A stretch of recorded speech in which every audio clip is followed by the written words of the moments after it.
जयपुर के अंदर चर्चाओं का विषय बना हुआ है, एसआईआर को लेकर बीएलओ की वीडियो वायरल हो रही है। उसमें कई मुसलमानों के वोट काटने की बात तक आ रही है। कई पार्षद भी धमका रहे हैं और कहा जा रहा है कि उनसे मुसलमानों के वोट काटे जाए। कई मुसलमानों से फार्म नंबर 7 धोखाधड़ी से या फर्जी तरीके से भरवाए जा रहे हैं। जिस मकसद से एसआईआर शुरू की गई थी ना राजस्थान में, जी, वो मकसद अब शुरू हुआ है। ओके। एसआईआर का जो असल मकसद था वो था दलितों और मुसलमानों के वोट को काटना, जी, है ना। मेरे पास राजस्थान से दर्जनों एसडीपीआई के जो डिस्ट्रिक्ट के प्रेसिडेंट है, जनरल सेक्रेटरी हैं, वो मुझे फोन कर करके बता रहे हैं कि किस तरीके से बीजेपी का जो बीएलए जो है, खासतौर से मुस्लिम इलाके का जो बीएलए बूथ लेवल जो एजेंट है, वो जो है वो फर्जी दस्तखत कर करके और भेज रहा है फार्म नंबर 7 के नाम पे, उसे के नाम पे पूरे राजस्थान भर में चल रहा है। और जगह जगह विरोध हो रहा है। एसडीपीआई विरोध कर रही है, कांग्रेस पार्टी विरोध कर रही है। तो असल खेल अब शुरू हुआ है। जो आप कर रहे हो ना कि एसआईआर की तारीख तो बंद हो गई, लेकिन जिस खेल के लिए एसआईआर शुरू की गई थी वो खेल अब शुरू हो रहा है। कल जयपुर का एक बीएलओ का वायरल हुआ, उसने यहाँ तक कह दिया कि मैं खुदकुशी भी करने को राजी हूँ लेकिन गलत काम करने को राजी नहीं हूँ। शिक्षक थे हालांकि वो। इतने सैकड़ों वीडियो वायरल हो रहे हैं लेकिन चुनाव आयोग इस पर स्पष्टीकरण नहीं दे रहा। क्यों? ऐसे कह रहे हैं कि जैसे जयपुर वाला भी जो बीएलओ है वो साफ साफ कर रहा है। आप वीडियो आप भी देखिएगा, मैंने भी देखा है। नहीं, मैं वीडियो स्क्रीन पे दिखा दूंगा। हाँ ना, वो साफ साफ कर रहा है कि किस तरीके से जो है वो धमका रहा है उसको, एक बीजेपी का नेता, कि इस बस्ती में से इतने नाम को हटा दो। और बिहार में एसआईआर हुई, महाराष्ट्र के चुनाव को लेकर सवाल खड़े हुए, हरियाणा के चुनाव को लेकर खड़े हुए, वो किसी भी सवाल का जवाब देने को जो है वो तैयार नहीं है। तो ऐसा लगता है कि जैसे चुनाव आयोग को कोई और डिक्टेट कर रहा है। तो इस वीडियो के अंदर ये आदर्श नगर की है, आदर्श नगर विधानसभा जयपुर की। इसमें बताया जा रहा है कि फर्जी तरीके से फार्म नंबर 7 भर दिया गया और खुद ही कोई साइन कर दिया गया और वोट काट रहे हैं। पहली चीज तो बीएलए जो बूथ लेवल एजेंट होता है उसको ये अधिकार ही नहीं है कि दूसरे के लिए वो फार्म नंबर 7 पे सिग्नेचर कर दे। मान लीजिए मैं वोटर हूँ, है ना, मेरे फार्म नंबर 7 पे सिग्नेचर करने की अथॉरिटी बीएलए को किसने दी? जय हिंद दोस्तों, मैं कासिम खान आपके अपने चैनल फोकस द फ्यूचर से।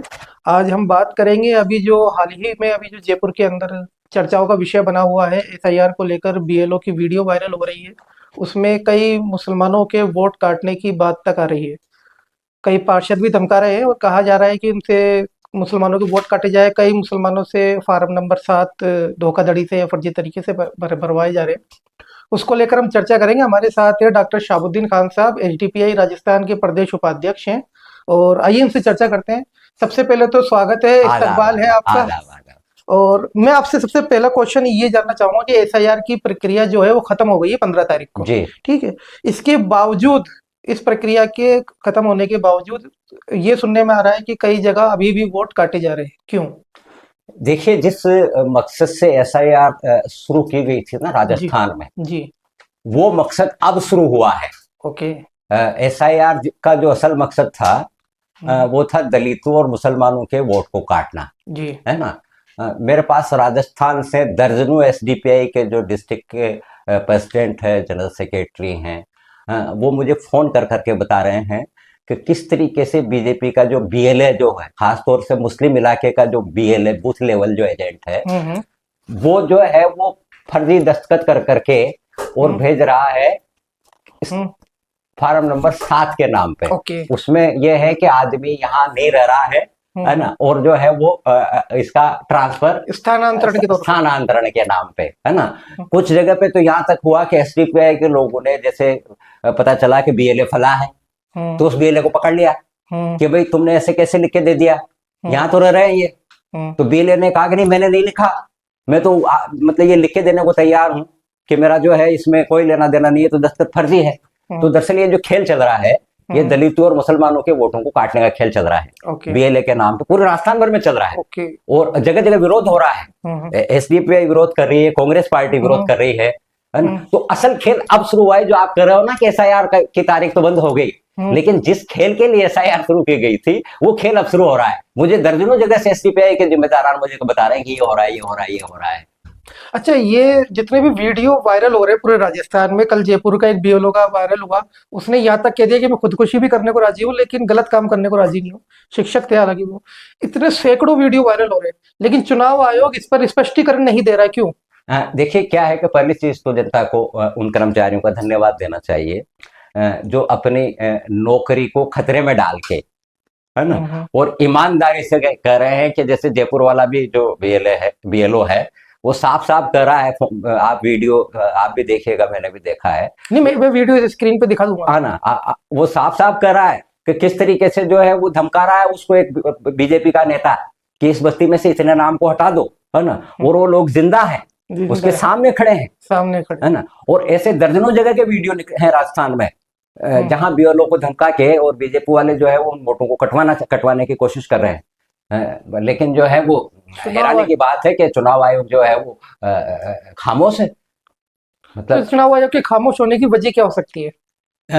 भाई बिना किसी दबाव के तो होता होगा नहीं ना भाई। वैसे तो जो है वो चुनाव आयोग जो है अपने आप में एक संवैधानिक संस्था है जी, ऑटोनोमस बॉडी है, वो किसी के दबाव में काम नहीं करती है। लेकिन जो चुनाव आयोग का जो रवैया है पिछले जब से बिहार में एसआईआर हुई, महाराष्ट्र के चुनाव को लेकर सवाल खड़े हुए, हरियाणा के चुनाव को लेकर खड़े हुए, है ना, वो किसी भी सवाल का जवाब देने को जो है वो तैयार नहीं है। तो ऐसा लगता है कि जैसे चुनाव आयोग को कोई और डिक्टेट कर रहा है, चुनाव आयोग को कोई और डिक्टेट कर रहा है, और चुनाव आयोग में बैठे हुए जो अधिकारी हैं वो जो ऊपर से जो डिक्टेशन आ रहा है उसी डिक्टेशन को जो है वो जमीन पे इम्प्लीमेंट कर रहे हैं। तो यूं लग रहा है कि मतलब जो है वो चुनाव आयोग की जो जिम्मेदारी थी निष्पक्ष जो है वो चुनाव करवाने की देश में, वो उस पर वो खरा नहीं उतर रहा है। अगर जनता अगर चुनाव आयोग पे सवाल खड़े कर रही है तो चुनाव आयोग को उसका जवाब देना चाहिए। अच्छा, फार्म नंबर 7 भरकर कई जगह तो फर्जी तरीके से भी वोट काटे जा रहे हैं। ऐसी भी एक वीडियो मैं आपको स्क्रीन पे दिखाता हूँ। इस वीडियो के अंदर ये आदर्श नगर की है, आदर्श नगर विधानसभा जयपुर की। इसमें बताया जा रहा है कि फर्जी तरीके से फार्म नंबर 7 भर दिया गया और खुद ही कोई साइन कर दिया गया और वोट काट रहे। पहली चीज तो बीएलए जो बूथ लेवल एजेंट होता है उसको ये अधिकार ही नहीं है कि दूसरे के लिए वो फार्म नंबर 7 पे सिग्नेचर करते। मान लीजिए मैं वोटर हूँ, है ना, मेरे फार्म नंबर 7 पे सिग्नेचर करने की अथॉरिटी बीएलए को किसने दी? भाई अगर मैं अपना वोट ट्रांसफर करवाना चाहता हूं तो मैं सिग्नेचर करूंगा ना। तो असल बेईमानी तो यही हो रही है कि फार्म नंबर 7 के जरिए जो वोट काटे जा रहे हैं मुसलमानों के, दलितों के, उसमें सब दस्तखत फर्जी हैं।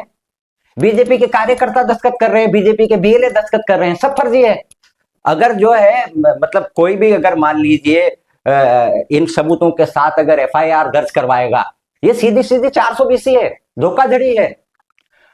एसडीपीआई करेगी, कुछ न कुछ जगह पे करेगी ऐसा नहीं। एसडीपीआई क्या विचार कर रही है इस पर राजस्थान में, इस तरीके अगर देखा जाए तो? देखिए हम जो है वो पूरे डिस्ट्रिक्टों से जो है सबूत इकट्ठे कर रहे हैं, है ना, कि कहाँ कहाँ जो है फर्जी दस्तखत फार्म नंबर 7 पे हुए हैं, है ना। तो कुछ जगहों पे तो जहां जहां हमको बिल्कुल ये सर्टिफाइड हो जाएगा कि ये फला बीएलए ने फर्जी दस्तखत किए हैं, तो उन बीएलए के खिलाफ बाकायदा 420 में धोखाधड़ी के मामले में केस दर्ज कराएंगे, है ना। दूसरा, अगर समय रहते हुए चुनाव आयोग जो शिकायतें आ रही है, इन शिकायतों का अगर समाधान नहीं करता है तो कॉन्स्टिट्यूशन का आर्टिकल 226 जो है न्याय दिलाने के लिए हाई कोर्ट में रिट डालने का अधिकार हमको देता है।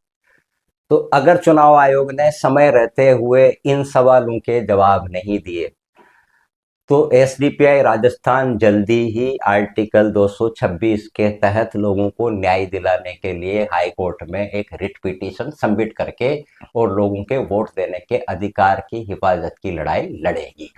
जी, बहुत बहुत शुक्रिया डॉक्टर शहाबुद्दीन खान साहब, आपका इतने अच्छे मुद्दे पर इतनी डिटेल में हमसे बात करी। हम उम्मीद करते हैं कि एचडीपीआई इस पर आगे बढ़े। बहुत बहुत शुक्रिया। ये थे हमारे साथ एचडीपीआई राजस्थान के प्रदेश उपाध्यक्ष डॉक्टर शहाबुद्दीन खान साहब।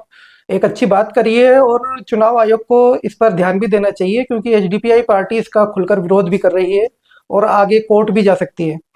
अगर आपको ये वीडियो अच्छी लगी हो तो वीडियो को लाइक करें, कमेंट करें और हमारे चैनल को सब्सक्राइब करें। मिलते हैं आपसे अगली वीडियो में। शुक्रिया। जय हिंद।